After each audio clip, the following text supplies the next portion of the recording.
Iran का Israel के Mossad headquarters पर बड़ा हमला देखने को मिला है। बड़े अटैक्स किए जा रहे हैं। देखिए, ईरान लगातार टेल अवीव और साथ साथ जेरूसलम जो बड़ी सिटीज हैं इजराइल की, उन पर ताबड़तोड़ हमले कर रहा है, मिसाइलें बरसा रहा है, आग बरसा रहा है, अंगारे बरसा रहा है। और अब मिलिट्री इंटेलिजेंस एजेंसी अमन की बिल्डिंग को भी निशाना बनाया है ईरान ने। क्यों? क्योंकि इजराइल ने ईरानी सेना के डिप्टी कमांडर को मार दिया था, जिसका बदला ईरान ने लिया है। इजराइल में ईरानी हमले का कहर देखने को मिल रहा है। देखते ही देखते कई शहर इजराइल के तबाह कर दिया ईरान ने। इजराइल और ईरान के बीच 5वें दिन भी संघर्ष जारी है। ईरान ने मंगलवार को तेल अवीव में इजराइल की खुफिया एजेंसी मोसाद के हेडक्वार्टर्स पर हवाई हमला किया। एक के बाद एक कई बड़ी एयर स्ट्राइक की, कई मिसाइलें दागी और इसके अलावा मिलिट्री इंटेलिजेंस से जुड़ी खुफिया एजेंसी यानी कि इंटेलिजेंस एजेंसी अमन की बिल्डिंग को भी निशाना बनाया है। इजरायली हवाई हमले में ईरान के टॉप सैन्य अधिकारी को मार दिया गया था, जिसका बदला ईरान ने लिया है। सैन्य अधिकारी मेजर जनरल अली शादमानी की मौत हो गई थी। शादमानी ईरान की खत्म अल अनबिया हेडक्वार्टर्स यानी कि सैन्य आपात कमान के मिलिट्री इमरजेंसी कमान के मुखिया थे। उन्होंने 4 दिन पहले ही यह पद संभाला था, जिसको इजराइल ने मार दिया और उसके बाद फिर ईरान ने मोसाद की बिल्डिंग पर अटैक करके बदला लिया। ईरान की वो मिसाइल, अब यह भी आपको बताएंगे किस तरीके से ईरान की मिसाइल ने इजराइल के छक्के छुड़ा दिए। कवच की तरह काम करता रहा, बुलेट प्रूफ जैकेट की तरह काम करता रहा ईरान के लिए। ईरान की वो मिसाइल जिसने S-500 जैसी सुरक्षा कवच को नष्ट कर दिया, तबाह कर दिया, और उसके बाद इजराइल बाप बाप कर चिल्लाता रहा। इजराइल के हमले के बाद ईरान ने युद्ध की घोषणा कर दी। साथ ही इजराइल पर मिसाइल और ड्रोन से हमले भी किए। ईरानी हमले में इजराइल की राजधानी तेल अवीव समेत कई शहरों को और इलाकों में बड़े पैमाने पर तबाही मची है, भयंकर तबाही मची है। फिलहाल दोनों तरफ से लगातार मिसाइल हमले किए जा रहे हैं और लगातार देखने को यह मिल रहा है कि इजराइल में बिल्डिंग्स जो हैं वो मलबे में तब्दील होती जा रही हैं। चारों तरफ खंडहर नजर आ रहे हैं और इन सबके बीच सवाल यह भी उठता है कि इजराइल के पास आयरन डोम जैसा एयर डिफेंस सिस्टम होने के बाद भी ईरानी मिसाइल ने कैसे तबाही मचाई है। ईरान की तरफ से वे कौन सी मिसाइलें दागी गई जिन्हें आयरन डोम रोक भी नहीं पाया। ईरान की फतह एक हाइपरसोनिक मिसाइल का इस्तेमाल किया गया।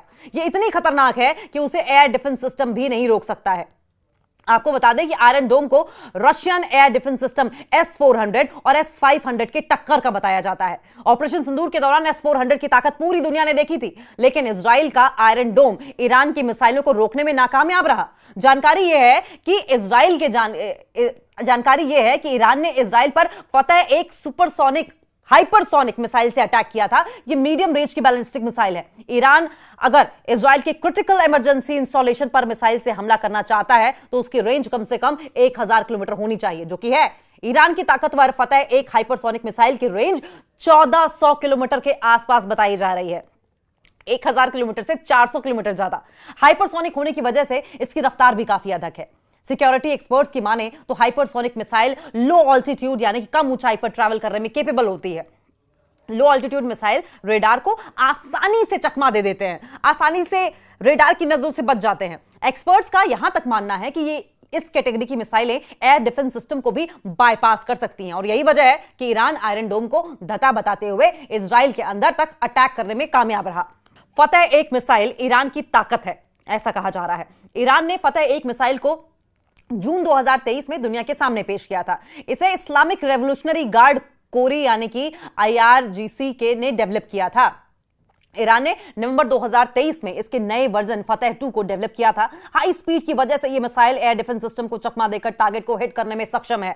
परंपरा के साथ साथ यह मिसाइल न्यूक्लियर वॉरहेड ले जाने में भी कैपेबल है, यानी कि मिसाइल अपने साथ जाएगी तो न जाने कितने किलो का बम्बार्डिंग मटेरियल यानी कि गोला बारूद और साथ साथ बारूद के साथ साथ कुछ ऐसे हथियार भी लेकर जाएगी जिससे कि इजराइल में बड़े पैमाने पर तबाही हो या फिर किसी भी दुश्मन इलाके में बड़े पैमाने पर तबाही की जा सके। और ऐसे में इस बेहद ही खतरनाक माना जाता है। अमेरिका, इजराइल समेत अन्य जितनी भी वेस्टर्न कंट्रीज हैं, पश्चिमी ताकतें हैं, ईरान के मिसाइल प्रोग्राम को रोकने का प्रयास करते रहे। हालांकि तमाम तरह के दबावों के बावजूद ईरान ने अपनी मिसाइल ताकत को काफी बढ़ा लिया है। मौजूदा जंग में तेहरान की तरफ से इसका मुजाहिरा भी किया गया।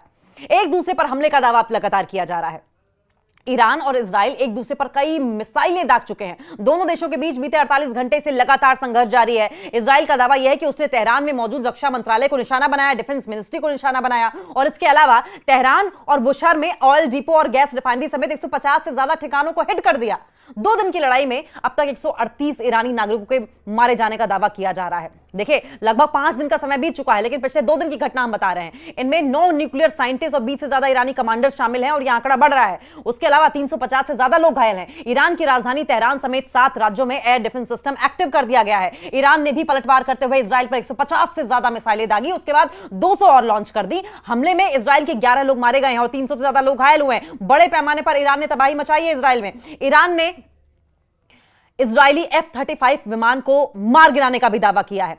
आपको बताएं कि इजरायली हमले में मारे गए मेजर जनरल गुलाम अली राशिद की जगह यह जिम्मेदारी दी गई थी। राशिद की मौत पिछले शुक्रवार को हुई थी। इजरायली हमलों में अब 224 ईरानी मारे जा चुके हैं, जबकि 1481 लोग घायल हुए हैं। वहीं इजराइल में अब तक 24 लोग मारे गए हैं, जबकि 600 से ज्यादा लोग जो है वो घायल हुए हैं।